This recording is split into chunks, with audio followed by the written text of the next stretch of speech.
थोड़ी सी गंभीर बात है। समझो करुणामयी प्रेरणा कहो या इसे करुणामयी चेतावनी कहो।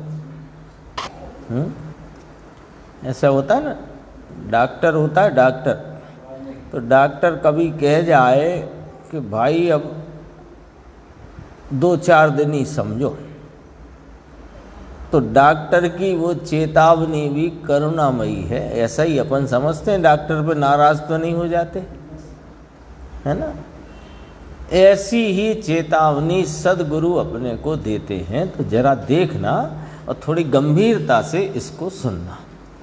जिंदगी के अंत आने की तैयारियां हैं, देह छूट जाएगी भगवान, यदि आत्मा की शरण नहीं ली तो कुछ नहीं किया, तूने कुछ नहीं किया।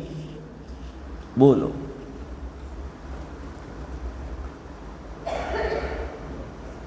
यानी सबकी तो नहीं कह सकते हम, लेकिन अधिकांश तो यहाँ अब तैयारी में ही है। कहने में कोई इसमें कोई इसमें संकोच की बात नहीं, निसंकोच कहा जा सकता है।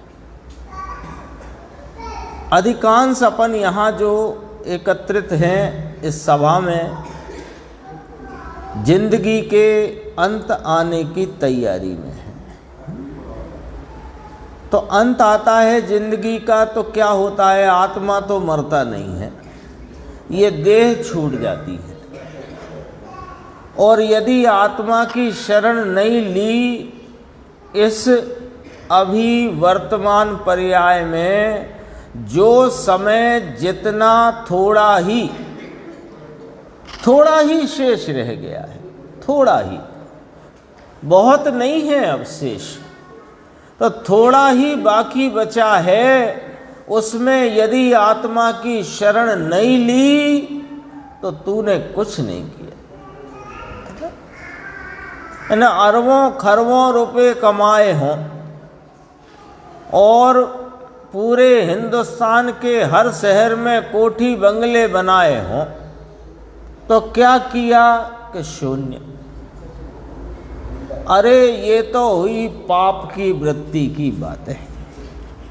पूरे हिंदुस्तान में नगर नगर में मंदिर बनाए हों, नगर नगर में भगवान विराजमान कराए हों, नगर नगर में स्वाध्याय की सभाएं चलाई हों, लेकिन आत्मा की शरण नहीं ली तो कुछ नहीं किया, तूने कुछ किया ही नहीं। चेतावनी है भैया, गंभीर चेतावनी है। तो मुमुक्षु ने प्रश्न किया, जब साहब हमारा टाइम आएगा प्राण निकलने का कहो कि देह के छूटने का कहो, तब याद आ जाएगा। आपसे रोज ही तो सुन रहे हैं हम, रोज नहीं सुन रहे ज्ञान स्वभाव की बातें। ज्ञान स्वभाव क्या है, राग स्वभाव क्या है। राग मेरे से कजात है, ज्ञान मेरी जाति का है, और मैं ध्रुव चैतन्य तत्व हूँ, पर्याय पलटता तत्व है, पर्याय पलट जाती है, मैं यों का यों ही रहता हूँ, आदि इत्यादि हम रोज तो सुन रहे हैं। जब हमारा अंत समय आएगा तो तब याद आ जाएगा हमको।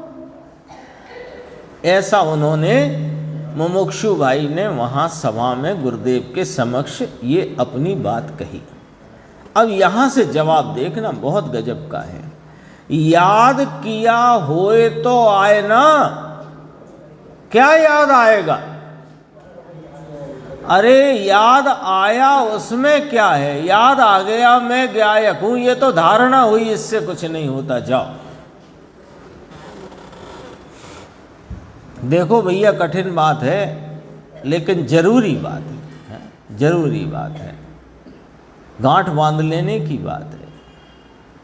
मैं गायक हूँ, मैं एक रूप हूँ, मैं शुद्ध पवित्र चैतन्य परिपूर्ण सामान्य तत्व हूँ, पर्याय आदि बदलते भावों से रहित देहादि तो दूर रहो। एक समय की विकारी निर्विकारी पर्याय से रहित ध्रुव गायक हूँ, ऐसा मुझे कदाचित अंतिम समय में इस विचार श्रेणी में आ भी गया। तेतीसू तत्किम, उससे क्या, कुछ नहीं होगा। बच्चे कहते रह जाएंगे बड़े अच्छे परिणाम थे, यूं था यूं था। तुम कहते रह जाओ, वो जो जीव तो जाएगा रखड़ने। सच्चाई है, देखो सामना तो करना ही है एक ना एक दिन सबको। हाँ, ऐसा तो है नहीं कि कोई इस सच का सामना नहीं करना पड़ेगा, करना तो है। ये धारणा के चक्कर में ना रहना। हमने तो बहुत तत्व ज्ञान घोटा है, बहुत तत्व ज्ञान घोटा। घोटने से नहीं, घोट के सेवन कर लिया कि नहीं, बात ये वाली हो रही है। घोंट घोंट के रख ली दवाई, हमने बहुत घोंटी है। हाँ, वो एक मोती प्रष्टि बनती है, घोंट घोंट के घोंट घोंट के घोंट घोंट के घोंट घोंट के रख ली। क्या हुआ? सेवन करी कि नहीं? तत्व ज्ञान बहुत घोंटा। अंतर में आत्मा की दृष्टि हुई हो तो मरण के समय वह दृष्टि आएगी। धारणा फारना कोई काम करती नहीं। ये बुद्धि का हिसाब किताब सब पुद्गल का खेला है। वो सारी की सारी धारणा धरी रह जाए और उस समय याद आए और ना भी आए, और आ भी जाए तो उससे क्या। बहुत कल आया था विषय, याद आए उसमें क्या हुआ, वह तो धारणा हुई। सूक्ष्म बात है बापू, वीतराग का मार्ग ऐसा है। जन्म मरण का अंत लाए ऐसी बात है। 84 का सिंधु समुद्र भव सागर, शुद्ध चेतना सिंधु हमारो रूप है। गुरुदेव ने याद किया पंडित बनारसी दास जी का। ये भव सिंधु ये हमारा रूप नहीं है। शुद्ध चेतना सिंधु, सिंधु तो समझते समुद्र, शुद्ध चेतना सिंधु हमारो रूप है। ये भव सिंधु हमारा रूप नहीं है। भव सिंधु का कारण जो राग है वह भी हमारा रूप नहीं है। कहे विचक्षण पुरुष सदा मैं एक हूँ, अपने रस सो भर्यो अनादि टेक हूँ।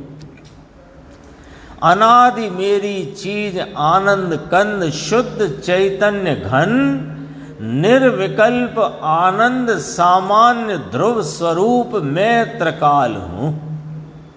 कहे विचक्षण पुरुष सदा मैं एक हूँ, अपने रस सो भर्यो अनादि टेक हूँ। मोह कर्म मम नाही, मोह कर्म मम नाही, नाही भ्रमकूप है। ये लाइन कितनी गजब की पंडित जी। मोह कर्म मम नाही, कर्म की तो बात दूर रखो। अरे मेरे में भ्रमकूप भी नहीं है, यानी मिथ्यात्व मेरे स्वरूप में नहीं है। ऊपर से चली थी बात। भव सिंधु का कारण राग वह मेरा रूप नहीं, मैं तो शुद्ध चेतना सिंधु हमारो रूप है। तो रागादि मेरा रूप नहीं, रागादि का फल मेरा रूप नहीं। फिर कहते हैं कि मोह कर्म मम नाही, नाही भ्रमकूप है। मिथ्यात्व भी मेरे में नहीं है। मेरे इस चैतन्य स्वरूप में मिथ्यात्व ने प्रवेश किया ही नहीं है। मैं मिथ्यात्वी हूं ही नहीं। जैसे आया था ना, मैं गुरु नहीं सेवक नहीं, मैं मिथ्यात्वी नहीं, मैं सम्यक्त्वी नहीं। सम्यक्त्वी में अपेक्षा आती है। मैं तो हूं सो, वह भ्रम का कुआं है और शुद्ध चेतना। भ्रम का कुआं कहाँ है महावीर भाई, कहाँ है भ्रम का कुआं? भ्रम का कुआं पर्याय में डोल रहा है और शुद्ध चेतना सिंधु हमारो रूप है। इस चेतना सिंधु की महिमा में आकर, रुचि की प्रगाढ़ता में इस उपयोग को स्वरूप के सन्मुख ले जा करके अपने चैतन्य स्वरूप की दृष्टि कर ली तो ये नर भव सफल हो गया। अब प्राण चाहे रेल के नीचे निकले, कि गोली की बंदूक की गोली से निकले, कि हार्ट फेल से निकले, हमको क्या।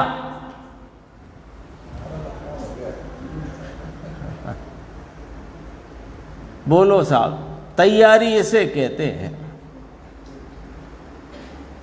मात्र तत्व ज्ञान क्षयोपशम की तो बात दूर रखो, यानी सामान्य जान वो शब्दों का, हाँ क्या बोलते हैं उसको, शब्द विलास, उसकी तो बात दूर रखो।